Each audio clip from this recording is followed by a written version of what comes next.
So what'd you get Natalie for Mother's Day? Well, nothing yet.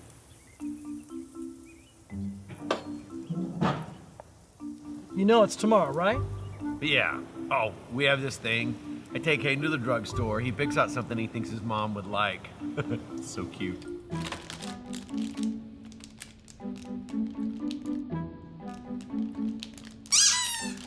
You should see her face when she opens those gifts. So last year, I got batteries and this. What is that? No idea.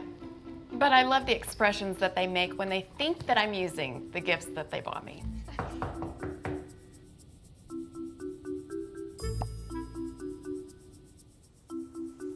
She loves that thing. And you know the best part? Drugstores open 24 hours a day. Hey, buddy, wake up. We gotta go shopping. You forgot Mother's Day again, didn't you?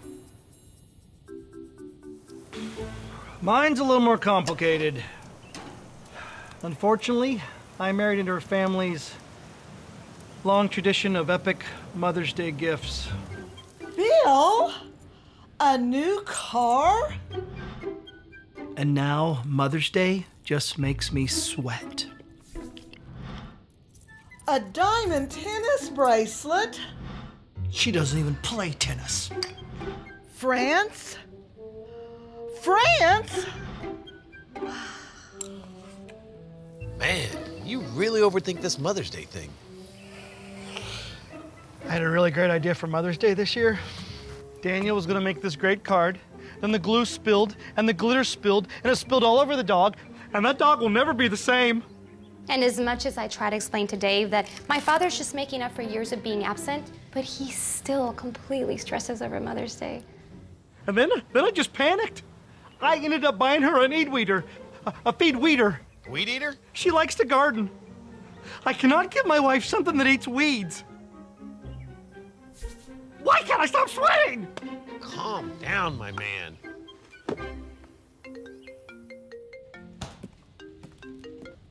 Hello? Just think of a gift that reflects who she is as a mother. That's the problem. There is not a gift out there that would even come close to show her what an amazing mom she is. What kind of gift says, No!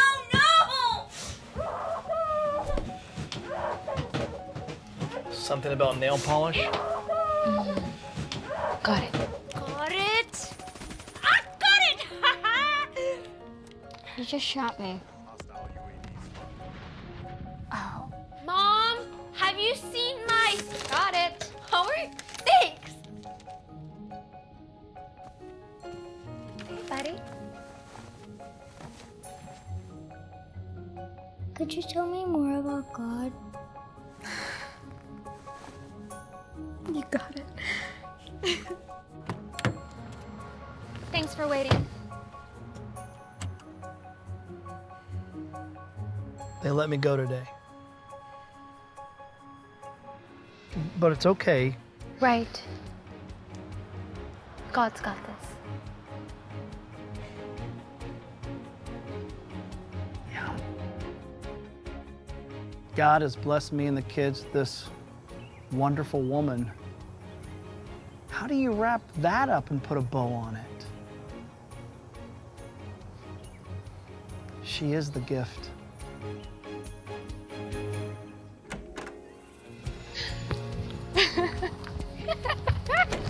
Hey, I heard you loud and clear. You love and appreciate me. That's all I need. No bow required. what are you talking about? You pocket called me. Sweaty. Oh, I know.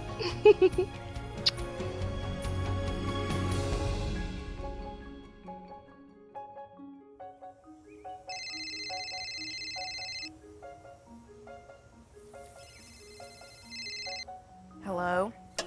Hey, babe. I mean, we're still good with that whole drugstore thing we got going on, right? Ow. Welcome to Silver Creek Church. Good morning. Happy Mother's Day. I'm joined here with two moms, Melissa and Rachel, and we're excited to be talking to you in your, wherever you are. It may be a living room.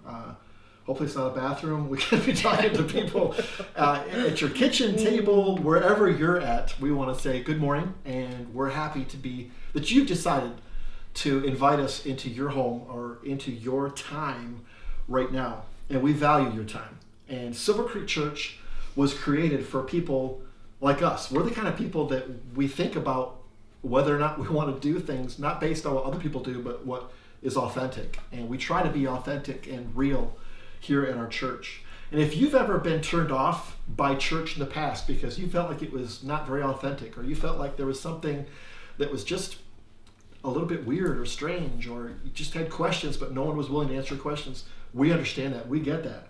And that's a big part of why we have Silver Creek Church, and that's a big thing that we welcome conversation. We welcome dialogue. We welcome questions. Intelligent conversation is how all of us learn. And so if you've got questions, we welcome that. There's places on our website, Facebook, all that stuff where you can send questions into us and be happy to have a chat with you about anything that you want to know. There's no such thing as a bad question. So send those questions in. Jesus Christ took a lot of questions. Jesus himself had a lot of skeptics, had a lot of people who were around him that didn't necessarily agree with everything that he said, didn't necessarily believe everything that he taught, but they were still drawn to him. There was something about Jesus Christ that drew a huge number of people to find out more. And that something we know was his authenticity, the fact that he was the Son of God and is the Son of God, and that made a huge difference. And so we want you to know that we're glad you're with us today, and we're glad that you decided to tune in, turn on the station to join us with this time together. And we're here for Mother's Day. And Rachel, my wife, is a nurse, and I thank you, Rachel. She's one of our heroes. We don't have any signs in the front yard to designate that. She wouldn't want that. But she's one of those people who is right now working long shifts and taking care of people in a huge way. And we're going to talk a little bit later with Rachel about some surprising things. I know there's things that are going to surprise you that we're going to talk about that you won't see in the news. She's going to reveal some things that you may not know that's going on right now that you may find interesting. And we'll talk about that a little bit later. It relates to the coronavirus and things, the quarantine that's going on right now. And Melissa is our family minister for our church. That means that she oversees everything having to do with children, teenagers, parents, family ministry in general. So Melissa, welcome. Thank you. Thank you. This is going to be good today. I asked them to join me today because we're here to celebrate women. We're here to talk about women today on Mother's Day. And we should do it all the time, but today especially it seems appropriate to focus on that. Because mothers take on so many different roles. Mothers are in so many different places. We have career moms, women who are working in the workplace and are bringing home a substantial part of the income to help keep the family fed and to keep the lights on and paying the bills. We have single moms, and single moms, man, I cannot say enough about my respect I have for single moms. Every time Rachel has either gone away on a trip or every time she is sick where I am taking on all the responsibilities in the house, I always am reminded of how much I need that other person helping me. And so I can relate with, in a small way, what it's like to be a single parent, parenting alone. There's a lot that you've got to do to take care of those kids and to make that happen. And I just want to say thank you to you. People don't recognize enough how much you do for your kids. It's all out of love for your kids. We have church leaders, people who are involved in church leading. That's partly of a definition of people who help to be moms to other kids. Relatives who jump in and help with kids that need to be taken care of, even if it's just for a period of time.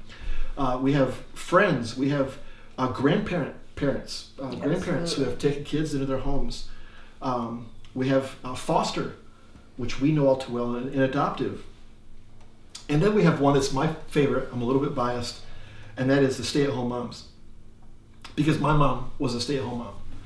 And if I could talk about that for just a minute, I think one of the hard things about Mother's Day is there's a lot of us who our moms are no longer here.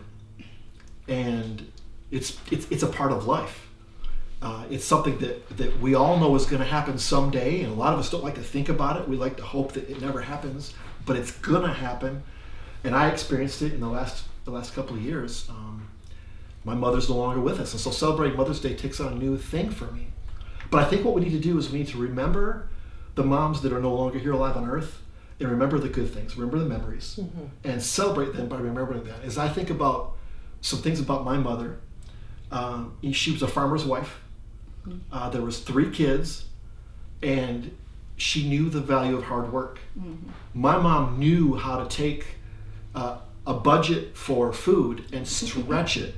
She knew how to make a meal turn into 3 more meals later that week. Like, wow, how did you do that? You know, it's amazing. It's a loaf of bread surprise. I mean, you just never knew what was going to happen, but it was always good. It was always amazing. Yeah.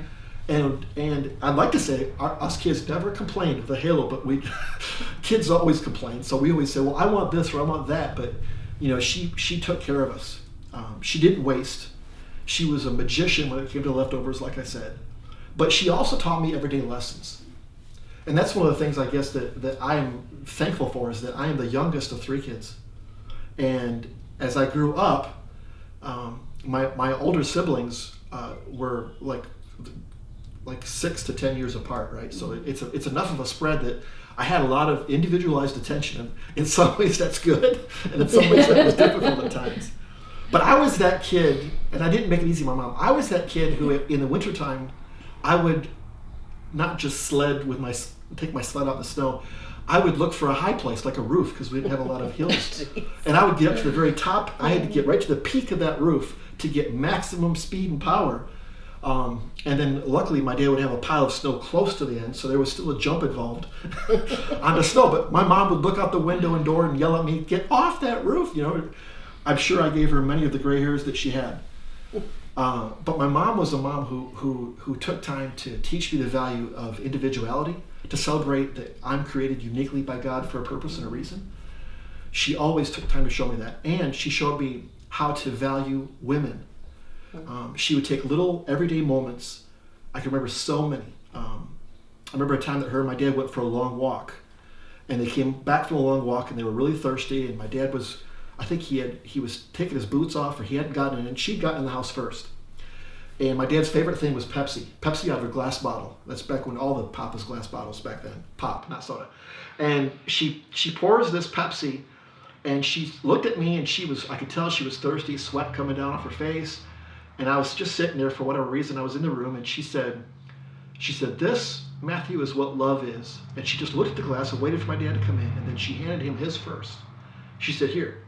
And she made sure he took the first drink because they were sharing it. And I remember that stuck with me, because I thought, why aren't you drinking that? You're thirsty. But the idea of preferring someone else above yourself, and the idea of honoring women in general. I just want to thank my mom for that. It was an amazing thing that I feel like she taught me a lot. But Mother's Day, we're here to talk about this, and I'm doing a lot of talking. I want to make sure you guys get a chance to talk too. We're going to kind of take turns. But I want to talk about the Mother's Day holiday, how it came about. Do you guys ever research to find out where Mother's Day came from before? No. No? Well, I did. And Okay. it's one of those things that I'm kind of surprised that I haven't. Maybe I just ignored it when I've heard it growing up, because I've been in church my whole life, and I've never heard this taught in a church before. But I think maybe it was, and I was just tuned out, or maybe not paying attention because I'm not a mother. I don't know, as a kid. I don't know. But I did this research, and I was really surprised to find out some things about Mother's Day that I think is interesting. First of all, the origination of Mother's Day was not a holiday created to buy gifts for mothers. That was not the intention of it. It actually began as a women's movement. There was 3 women who kind of got this whole thing started. It was Anne Reeves Jarvis, Julia Ward Howe, which we'll talk about in a minute. You'll recognize that one. And then Anne Reeves Jarvis' daughter, later, Anna Jarvis, contributed to this day that we celebrate, the second Sunday in May every year. So let me read a little bit of what I found out here. First, Anne Reeves Jarvis. She's known as Mother Jarvis. Anne Reeves Jarvis was a young Appalachian homemaker who taught Sunday school lessons in her church. She also was a lifelong activist who in the mid-1800s had organized Mother's Day work clubs in West Virginia to combat unsanitary living conditions and teach young mothers how to safely care for their children. During the Civil War, Mother Jarvis had also organized women's brigades, encouraging women to help without regard for which side their men were fighting on or had chosen to fight for. Because the Civil War time was going on. You can imagine. We see a lot of contentions going on. Usually it's around things like Democrat, Republican, right, left, these different terms that we come up with in society, church, unchurched, and so on. And you have a lot of differing opinions on both sides. But imagine in those times of Civil War, where it wasn't just an argument or it wasn't just a difference of opinion. It was a musket in a hand and aiming and shooting at each other. I mean, that's a whole other level. So I can only imagine in some places where the line wasn't real clear and your neighbor might be fighting for the north while your family's fighting for the south. Well, those could create some real tension with people that you call family and friends. Right. So they started this off with the idea of trying to combat that problem of a divided nation. Evidence suggests that the original idea for Mother's Day, a day for mothers, not a day for one person's mother, but this comes from focusing on women who were less fortunate than them. So it started with women wanting to help other women who didn't have what they have, women helping women. This person that we're talking about, Anne Reeves Jarvis, she had 13 children that she bore, and out of that, only 4 lived to adulthood. Wow. Her story was not uncommon at that time. Estimated 15 to 30% of infants in the Appalachian region died before their first birthday, largely due to epidemics that were spread by poor sanitary conditions. Hence the reason why she was such a big activist for helping other people learn about sanitary conditions. But it's kind of a sad story. Yeah. But look how she turned that into something where she could help other women. Next person is Julia Ward Howe. You're going to recognize that name. This is the famous poet and reformer. In 1861, she authored the famous Civil War anthem, the Battle Hymn of the Republic. That was first published in 1862. Around 1870, Julia Ward Howe called for a Mother's Day for peace and dedicated to the celebration of peace and the eradication of war. As expressed in what is called her Mother's Day Proclamation from 1870, Howe felt that mothers should gather to prevent the cruelty of war and the waste of life, since mothers of mankind alone bear and know the cost. In other words, mothers know more than anybody what it's like to lose a child and a loved one. Nothing new happened with this idea of Mother's Day until 1907, when Anna Jarvis, the Philadelphia, took up the banner. And Anna Jarvis is the daughter of who we talked about previously, which was Anne Jarvis, right? So not to get too confused. But after her mother, Anne Jarvis, had died in 1905, Anna from Philadelphia wished to memorialize her mother's life and started campaigning for a national day to honor all mothers. She bombarded public figures and various civil organizations with telegrams, letters, in-person discussions, and she used her own money. She had been left with an inheritance, and she was funding the whole campaign with her own money. In May of 1907, she memorialized her mother's lifelong activism with a memorial service held at the Methodist Church in Grafton, West Virginia. There, Anna's mother had taught as a Sunday school teacher for many years. Wow. The following year, on May 10th, a Mother's Day service was held at the same church again to acknowledge all mothers. So in other words, it was so well received, and it was thought, this is such a great idea, that church actually began doing it as a yearly event. Thus was born the idea, the second Sunday in May, to set aside of honoring every mother, whether alive or deceased. Now, West Virginia was the first state to start this with this church, but in 1914, President Woodrow Wilson caught on, signed a bill designating the second Sunday in May as a legal holiday to be called Mother's Day. According to many sources, Anne was concerned, however, that with this move, Mother's Day would become more commercialized. Think about this. With the sending of cards and gifts and used as a way to promote other causes. So Anna spent the final years of her life trying to actually abolish the very holiday she had helped to establish. Wow. Because she was concerned it would turn into something where it was more about a Hallmark holiday, so to speak, than what she meant to be, and that was to celebrate women in its true form. And so I just think, wow, that's amazing. That's amazing. Yeah, absolutely. That really gets me. So, Melissa, you did some research on women in Mother's Day. Tell me what you found out. Well, I think that, first of all, the role that a mom plays is it's extraordinary. As moms, we wear different hats, you know. Oh yeah, many. We wear so many different hats. We're multitaskers. We are, just like Matt was saying, we you know, there's working moms, there's stay-at-home moms, there's, you know, he named them all. But as moms, we are. I brought some with me. I'm just gonna name a few, but we could be here for days, if not weeks, hours, talking of job description of moms. But as moms, we are the nurturers. Oh, yeah. We are the affection. Most moms, you know, we're the hug givers. We're the head cheerleader. Mm-hmm. And this is one that's really important. I we'll talk about it in a minute, of a statistic that I found, that moms need to be encouragers. Mm-hmm. Our kids are so bombarded with negative thoughts and social media and things at school, bullying at school. Kids need a great encourager. Moms are calendar keepers. We're taxi drivers, right? Mm-hmm. We're personal shoppers. We're tutors. We're nurses. And you're a mom that's a real nurse, right? We're secret keepers. Mom, I gotta tell you something, but don't tell Dad. We're hairstylists, especially on picture day, right? Right. We're storytellers. We're peacekeepers, and I'd like to say I was a little bit tried to be more of a peacekeeper than I really wanted to be, because I have 2 girls. Yeah. So, anyways, and one thing that moms are, if you're a Jesus follower, is we're spiritual mentors. Mm-hmm. We pour into our girls, we pour into our sons, and we are spiritual mentors. The role of a mom is one of great value. Great value. What you do each day is very valuable. What you do every day is so important. And what you do each day as a mom is one that's of great responsibility. We're given this child, mm-hmm. It's a gift. Mm.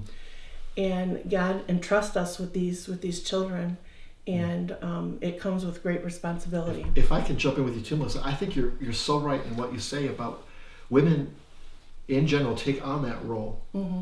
And I think it comes natural. I think it comes as part of how God created mm-hmm. men and women differently. Mm-hmm. Don't you agree? I mean, I think we're created differently, and I think we put pressure on ourselves, like we feel like we have to be all in everything.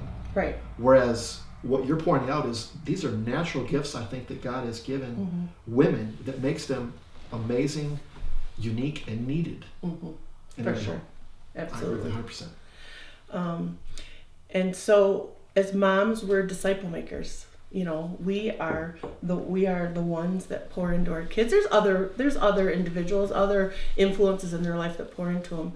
But as moms, we are, as we'll see in the statistic here in a minute, we are the main disciple. We're disciple makers. We are influencers. Mm-hmm. We are investors in the lives of our kids. We're difference maker. We can be the difference maker in our kids' lives. And being a mom it's lifelong. It's lifelong. Like, they send you home with this baby, and they're like, okay, all you have to do is feed her, and then burp her and change her and let her sleep, and you'll be good. And you're like, no instruction manual.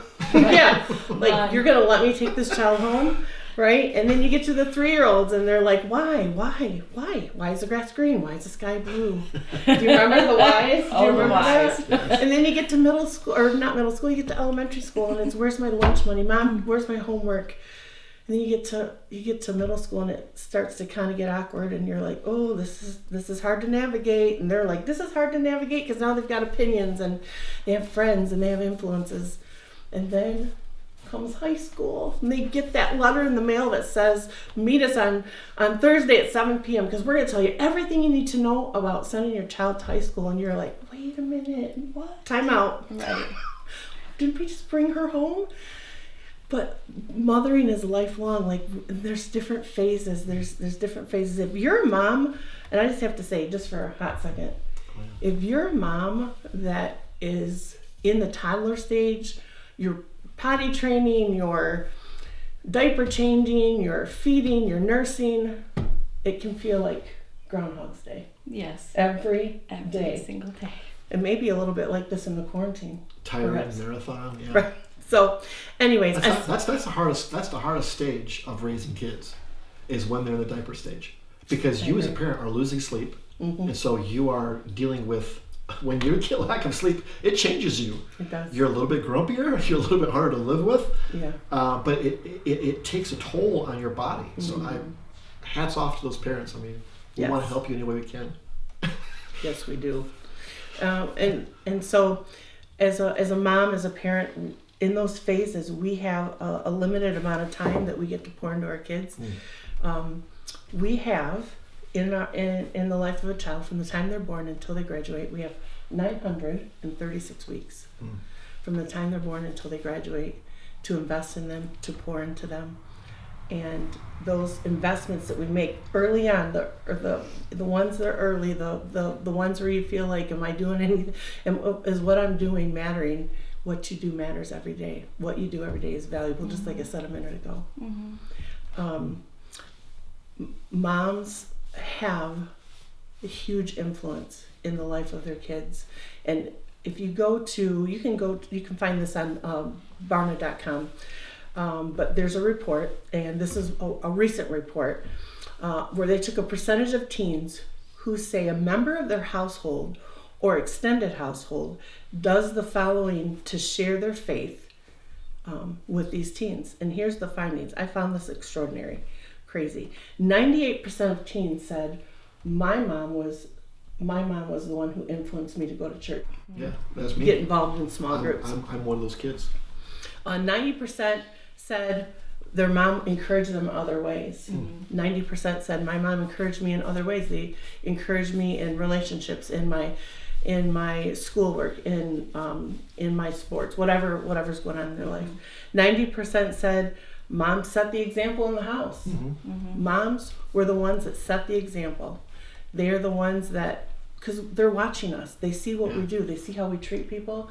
They see how we talk about, take care of our spouse, or talk to our spouse, or talk about our boss even. 82% of moms, or 82% of the teens said that their mom talked to them about forgiveness. That forgiveness was a big one. And then 78% of them said that my mom was the primary Bible, that she taught Bible stories or shared stories from the Bible with their kids. And so here's the other additional breakdown, which I thought was really interesting. Mothers had the most influence in the life of a child in this manner, in these respects. Grandparents had the second most influence. Yeah. Then dads, then friends, and then other relatives. So moms, you have according to this statistic, you have the most influence. Grandparents, you have the next. And I know that there's grandparents that are raising kids out there. Daddies, you have the next. And Mother's Day is for grandmothers as well. It is for Yes, mothers. it is. I mean, just like you say, I'm a huge proponent in the idea that grandparents need to be involved in the lives of their kids. Huge on that. I mean, Huge. I cannot say enough, because as parents, we naturally have our own style of leading our kids and parenting, but the grandparents, that may be different than ours, but that balance is needed, and it gives our kids different perspectives, and it gives our kids the confidants, like you say, someone who they can talk to other than mom and dad, that's going to say basically the same thing, though. That's the good thing. In a healthy grandparent-parent relationship, the grandparents are going to steer them back to the parents to help fight for the relationship of the kids and the parents staying strong and staying together. So I can't say enough to agree with you how important that is. Grandparents are very, very important. And so overall, the study just speaks the impact that mothers have, that you have, through conversation or companionship, discipline, in regards to the spiritual development of our kids. And so if we take a look at someone from the Bible, of course we know Jesus was the greatest disciple maker of all times, right? We know that Jesus was the greatest disciple maker, but there's other people that are in the scriptures that are disciple makers as well. And these two women aren't talked a lot about in scripture. We have Mother's Day, we think of famous moms in the Bible, but these two are not really brought up a lot. But there's one example in 2 Timothy 1:5. And in this letter, Paul's writing to Timothy. He's encouraging him. He's getting ready basically to hand the baton over to Timothy. Paul's in jail, and Timothy's he's receiving this letter, and Paul says this in 2 Timothy 1:5. He says, Timothy, I am reminded of your sincere faith, which first lived in your grandmother Lois and your mother Eunice. And I am persuaded, and I think you might have even said, I am fully persuaded. Right. I am fully persuaded that now lives in you. He had a grandmother and a mother that poured into him. Lois and Eunice were Jewish women that knew the Jewish law. Lois and Eunice were women that were early converts of Jesus. So they were Jewish women, and as soon as Jesus came on the scene, they became early converts and they followed Jesus. So they knew, and they poured that into Timothy. And Paul is telling Timothy, listen, you can do this. You're going to do this because I know of what's inside of you because of your mother and your grandmother. And so Lois and Eunice are should encourage us as moms, right? Of the influence that we have and the influence that you have in your child's life. I had someone in my life that was of great influence, and that's my grandma, and I know that you can relate to that as well. A woman that was her daddy came over on the boat from Italy, and her mom was from Kentucky. That's an odd match, but here we are. And she poured into me like nobody's business. She was the one that loved on me and took care of me. I had a not so great home life at home, but man, at Grandma's house, it was heaven on earth. And she was the one that poured into me. She was my disciple maker. She was my difference maker. She was the one that, like Lois and Eunice, they didn't maybe know that they were preparing Timothy to be a pastor. Right, exactly. They didn't know that they were preparing him to do that, and neither do we. Neither did my grandma. She didn't know that she was raising maybe a future family minister. Your mom didn't know that she was raising a future pastor, lead pastor. But man, those deposits, those seeds that we invest into our kids, we don't have any idea where they're gonna take our kids. We have no idea. And so my grandma was someone that poured into me each and every day. And there were life lessons, there were teachable moments. I didn't know there were teachable moments, but they were. She taught me about loving people. She taught me about taking time with people. She taught me how to care for people. I remember one time we were at a park and it was super hot. It was the middle of the summer, and my grandpa was with us. He's like, oh, Louise, let's go. Like, it was hot. We're getting in the car, and she's like, just a minute.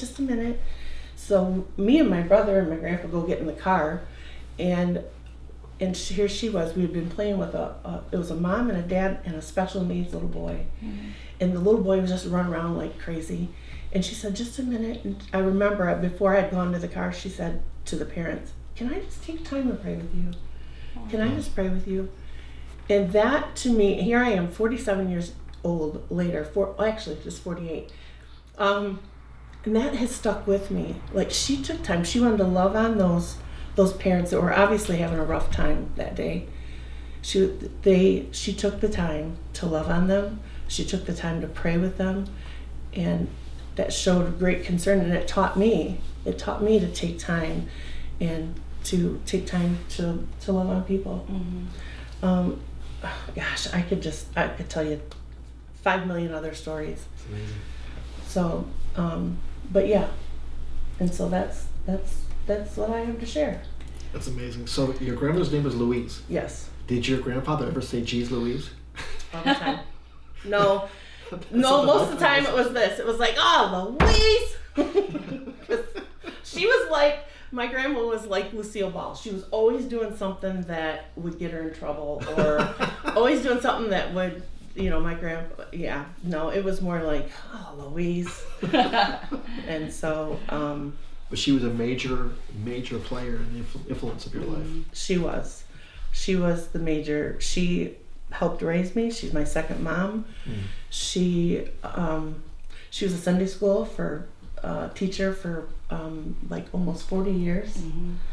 And we would set out, she would get her curriculum, and she would get it like 4 months at a time, so 3 times a year she'd get her curriculum, and my brother and I I remember we'd just have everything laid out for that whole 4 months laid out on her carpet, and we would help her punch out little things. That's back when we had the felt. The felt. Oh, The yes. felt You stories. remember that? Oh yes, a little And phonograph. Yes. And we would package everything up, and though, you know, that spoke to me as well. She served in the church. She was in the choir. She set the example, just like that statistic I was sharing. She set the example for us, to my brother and I.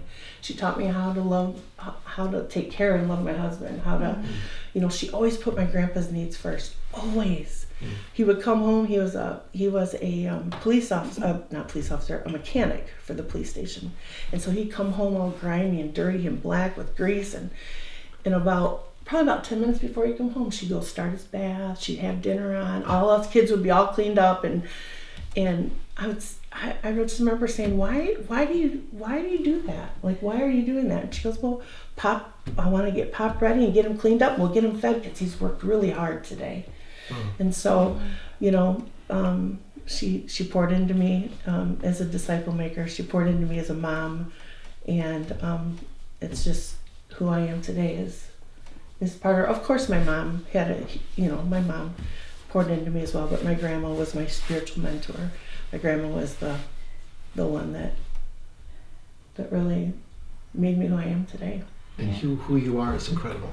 And it's such I love that we get to work together at our church and that we're friends. Because Melissa, you are such an incredible resource for kids, for women to reach out to for advice. But also just your caring heart and the way that you're always thinking of ideas of appreciating and looking out for other people. And I love the way that God made you that way. That's incredible. And the way that your grandmother helped shape that huge part of you. So Rachel, we haven't talked with you. We need to talk with you. So you're a nurse, as we talked about. But before we get there, let's back up a little bit. You know, what kind of influences did you have on your growing up, your childhood, as far as a mother figure and so on? I definitely had my grandmother as well. My parents divorced when I was young, 5th grade, and so having those 2 different homes, a lot of arguments, a lot of different atmospheres in these homes, to where I felt like my safety, my balance, everything was at my grandmother's house. She kind of tried to keep everything in balance and like as normal as possible, even though there was chaos going on in the different homes, my dad's home and in my mom's home. But she brought me that stability. She was a very, very strong woman. She definitely influenced me there. She was. And sometimes a little too strong, but no. But she again, you know, she took care of my grandpa like that was their world. And you know, I mean, she worked outside the home, but you would never know it. Like I feel like I don't even know when she slept. But you know, she was a huge, you know, growing up from the time that I was in kindergarten all the way up until really probably even in high school and just before we got married, you know, we stayed there constantly. When I was sick, that's where I wanted to be. I didn't want to be with anybody else except for my grandmother, because she just knew the right things to do to make you feel better. Yeah. But yeah. Incredible. Now, out of all this life that you've lived, where you know, that's different than me. I grew up in a home where I had one set of parents, and so I guess you call it the boring growing up life. Whereas you had, like a lot of people do, grew up in a home where your parents went through a divorce, and with that divorce, it brings pain. It brings pain to the adults, to the parents trying to navigate it. It brings pain to the kids who are trying to figure out, you know, what's going on. Out of all that, though, you made this decision in life to be a nurse. What was it that draws you to the idea and keeps you still being a nurse now? Like, what is it that drew you? I love taking care of people. I love, and I feel like part of the mothering comes out in me through being a nurse. You know, I work at a nursing home, and even though, you know, they don't need mothers, you know, most of them are in their 90s or 70s or 40s, that mother part of me comes out, and I just am able to take care of people and empathize with them, connect to their families, and just bring that balance, that unity, that like we're all a part of the team, you know, and try and guide that. But yeah. It's very interesting to me that in general, most nurses are women. Yeah. In general, women tend to fill the roles of nurse. Now it's changing and it's growing. I mean, I'm sure you've seen that. I did some research though, and in the U.S., there's 10 to 1 ratio, 10 women to 1 man nurse. In Michigan, it's 11 to 1. So there's even less, interesting enough, even less men in the roles of nursing here in Michigan. But I think, again, we come back to this idea that God created women uniquely and amazingly to have that ability to show compassion when others might say, you know, change your own bedpan. You know, you talk to me not very nicely, you do your own, you know, thing. But I think women have a tendency to be more grace-giving, more nurturing, and I think, and that's a positive thing. It's not a cop-out for guys. I just think that it's something that God has equipped, and I think it's one of those things that we should celebrate, which is amazing about women in general. But so you drawn to nursing. Now, what was it though that made you pick nursing home? Was nursing home always on your 5-year goal plan, like part of your original plan? It originally was never on the plan. And why is that? And when I went to nursing school, we had clinicals, and part of our clinicals were in a nursing home. When I went to nursing school, we were actually in Florida, and they were not nice nursing homes.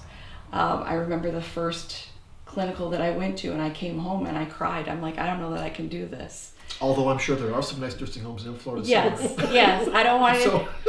And they could have been wonderful. But the one you experienced. The one that I experienced, and my experience in it. You know, part of it is I think maybe because you're tired from nursing school and you're just strung out at, you know, being tired and trying to be a mom, and so you're going into this place, and you know, the other nurses, the other aides don't treat you very well because you are doing clinicals there and they really don't want to teach you.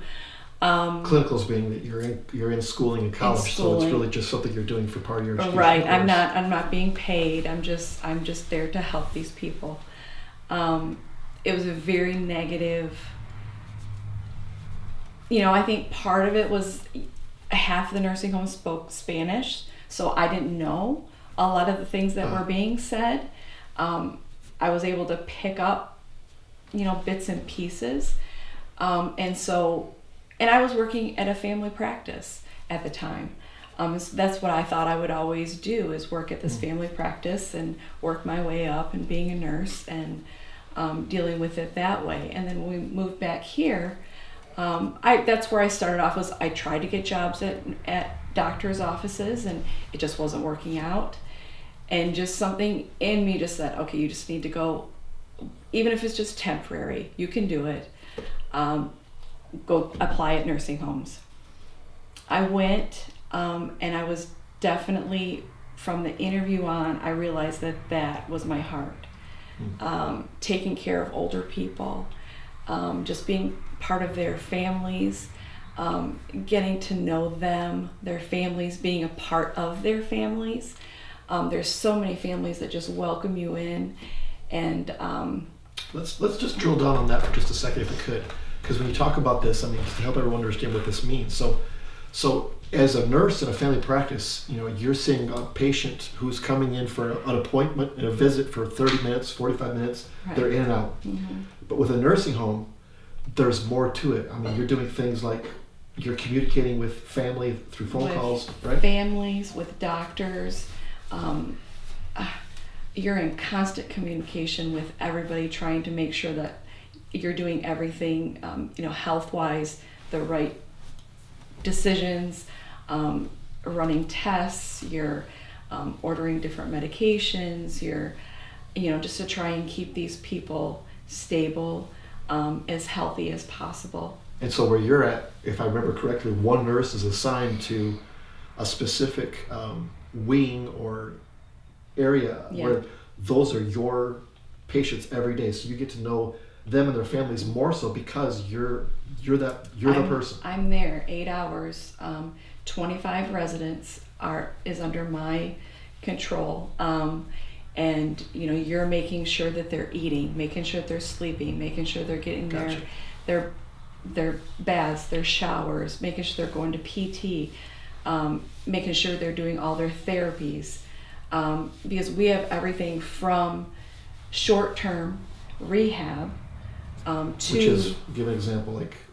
So somebody had replaced hip surgery. Okay. So we're there to try and get them strong enough to get home. That way they have less of a chance of an accident at home. And that could be all ages. That could be all ages.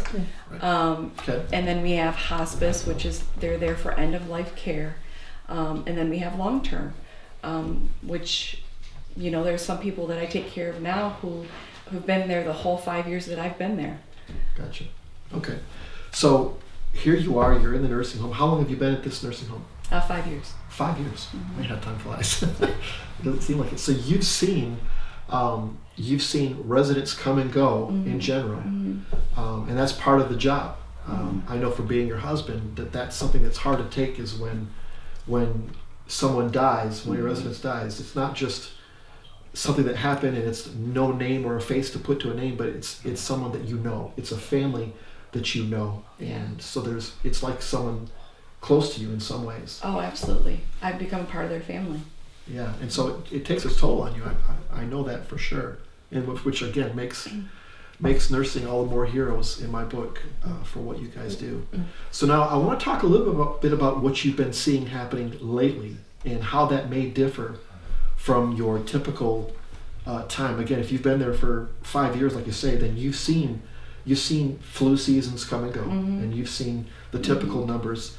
And without sounding insensitive, but if we just look at numbers, in an average flu season year, which if you look at a year, in a typical nursing home, how many, or in your case, how many patients would you see that actually found, the person died because of it? Typically, I would say less than a handful. This last flu season, we didn't lose anybody. Okay. Or it could be, one, or I think the most I've seen the hardest flu season, I think it was 5. Okay. But the numbers are usually quite low. Right. So with your place of work, when you were hit with 5 was a major. That was major. That was something really happening. Like you're like, wow, I can't believe this is going on. Right. And so now, if we look at what's been happening here in March, I remember having the conversation with you saying, what's the big deal? I mean, I heard the president say we got to quarantine the nation. I'm hearing him talk about what's happening in other countries, but here at home, I'm looking around me. And I remember telling you once or twice, I said, it doesn't make sense. Like, things aren't adding up. It seems like all this mention's being made about here's precautions we got to take, but what is the big deal? I'm not seeing it firsthand. Right. And we had conversations where even you were wondering. Yeah. And because it didn't hit your place for a long time. Right. Until March. We had closed down visiting. With anybody extra coming into the nursing home, it was just going to be just employees. And so we thought with that we would be able to stop it coming into our facility. And then all of a sudden it hit. Yeah. And so give us an idea now of what that was like the first week or 2 weeks when it hit.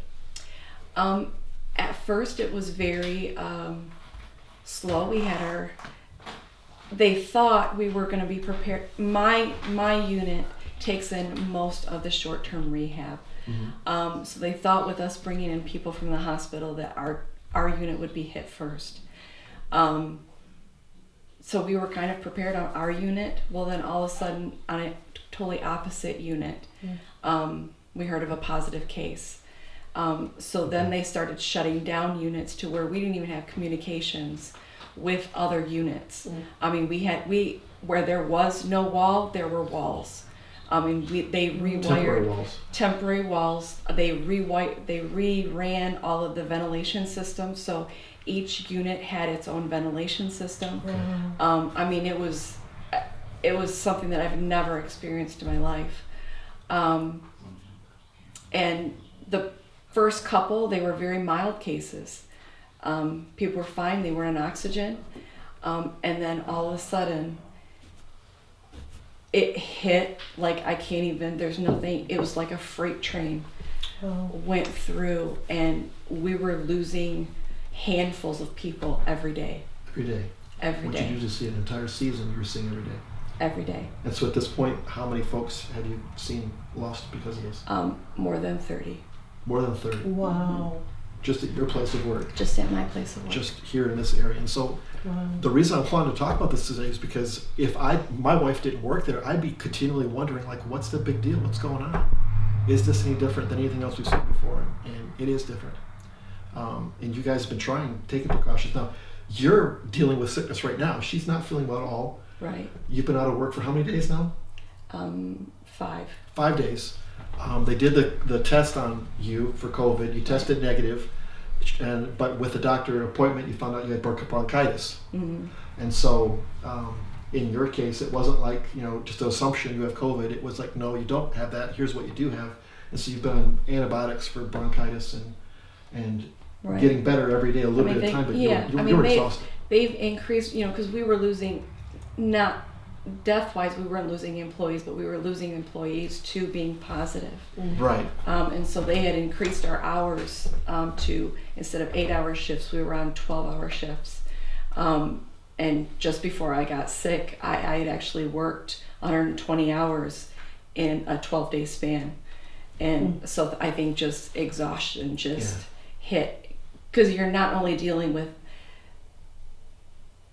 just working a lot of hours, but you're dealing with emotionally, spiritually, physically, just being drained. I mean, I would just come home and just cry because it was so overwhelming.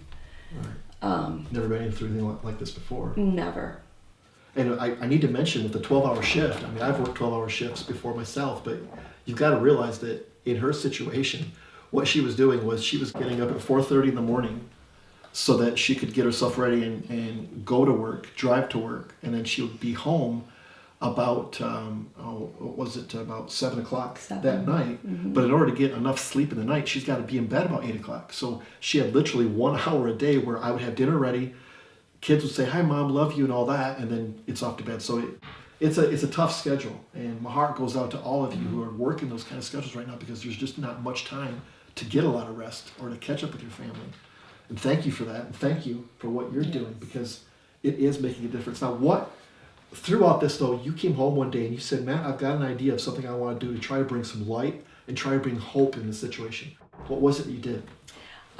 So I had seen something on social media about people were gathering their employees together and they were doing like a little quick prayer. I was like, this is something that I really feel strongly about starting at my home. So I did it with kind of a little bit of unease, because I know there's a lot of different religions at the nursing home. There's people who believe and don't believe, but I just wanted us to come together and just be a team and just know that we were there for each other. That was the biggest thing that I wanted to do, was bring that unity, bring that, like, I'll preface it with, saying that they didn't need me, but I felt like I just needed to bring that nurturing, that mother side of me, and just bring in my team in together and say, okay, listen, we're here for each other. We're going to do like a team, so I would give a couple encouraging words. We'd put all of our hands together without touching, by the way. And then I do a real quick prayer. And it got to the point, well, it still does. They're just like, we're doing morning prayer this morning, right? And I'm like, yeah, absolutely. And it was drawing in, like would have the housekeepers. I had the physical therapists. So now we have this really big group that gets together in the morning and does our little team huddle is what I call it. And it's made such a difference. And just knowing that we're just there for each other. Wow. And so out of how many patients would the whole facility have? 151. So out of 151, you've seen more than 30 now that have passed away, which is, like you said, normally you'll see 5 in that given year. Yeah. And you've already seen 31, and this has just been a couple months, which is already just makes you think, wow, what the heck? But let me ask you this: you said that the other people working there were embracing and ready for you to have this morning huddle. What kinds of things did you see in your fellow employees? Like, how are they dealing with this? Where you're seeing, I mean, I think about it. If I'm in a church of 150 people, and I'm seeing 5 people die a day in my church, it's going to affect me. Right. It's going to change my group and us and our team. And you're going to be mourning and dealing with, what do we do next? So what kinds of things are you dealing with your fellow employees? Loss, fear, fear that they're going to take it home to their families. Which we know that it doesn't tend to have as great of a impact on younger people. It tends to really hit the older generation, which we know. But still, there's still that fear that when you're seeing that much going on, you just don't want to bring that home. You don't want I get that. You feel like you purposely did it, or you did it on purpose, and they're not. Yeah. Wow. Well, I want to say thank you to you, Rachel. I mean, obviously my wife, but thank you for what you're doing for the public, and thank you, Melissa, for what you're doing for all of the families, for my family at Silver Creek Church. The little extra things that you do with the bags that you drop off the doors. Yeah. That is like, you're already another influence in the life of my children. So as Rachel's our kid's mother, you're like acting as that second role, and we need that. We need multiple people in the lives of our kids. I cannot say enough how much we love you women, love you mothers, and love you for everything that you're doing for our families and for our communities. Thank you so very much. I got one last thing I want to say and do here. You guys don't know this, but we put together a little surprise. And so we're going to watch something next. This is something that your daughter and your daughter did for you. Happy Mother's Day to you, and happy Mother's Day to everybody. Thank you so much. Bye now. Hello, my name's Michelle and this is Alexis. Today we were going to sing a special song for our moms for Mother's Day. If I had to describe my mom in one word, I would say that she's super compassionate, especially with these times going on right now. You know, the fact that she's working at a senior home and she's taking care of everybody just shows how much of a big heart she has, and she deserves the world, and I'm so excited to be singing this for her. Yeah, I'm also gonna dedicate this to my mom, and if I could describe her in one word, it would be genuine, because she's genuine with the love that she shows me and my family, and then the people around her in her life that she gets to impact. So I just say that she's genuine, and we kind of rewrote the lyrics of this song because we just wanted it to be special. So here we go. 1, 2, 3. You are my sunshine, my only sunshine. You make me happy when skies are gray. You never know, dear, how much I love you. Please don't take my sunshine away.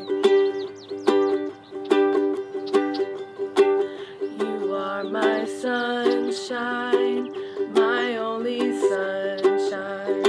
You make me happy when skies are gray. You never know, dear, how much I love you. Please don't take my sunshine away.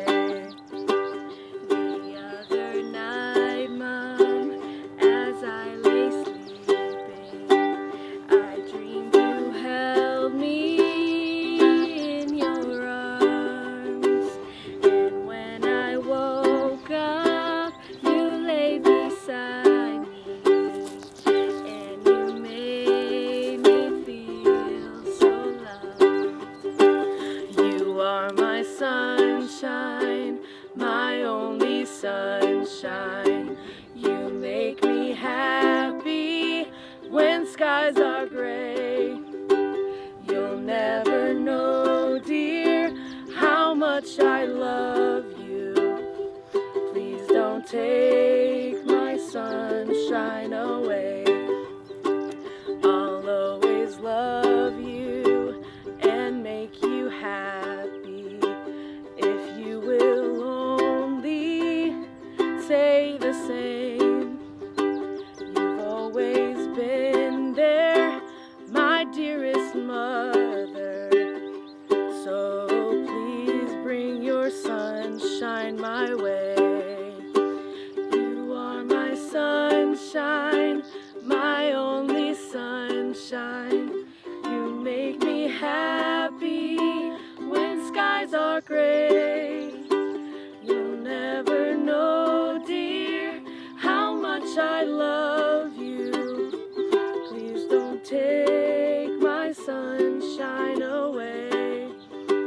You are my sunshine, my only sunshine. You make me happy when skies are gray. You'll never know, dear, how much I love you. Please don't take my sunshine away. Please don't take my sunshine away. Oh, please don't take my sunshine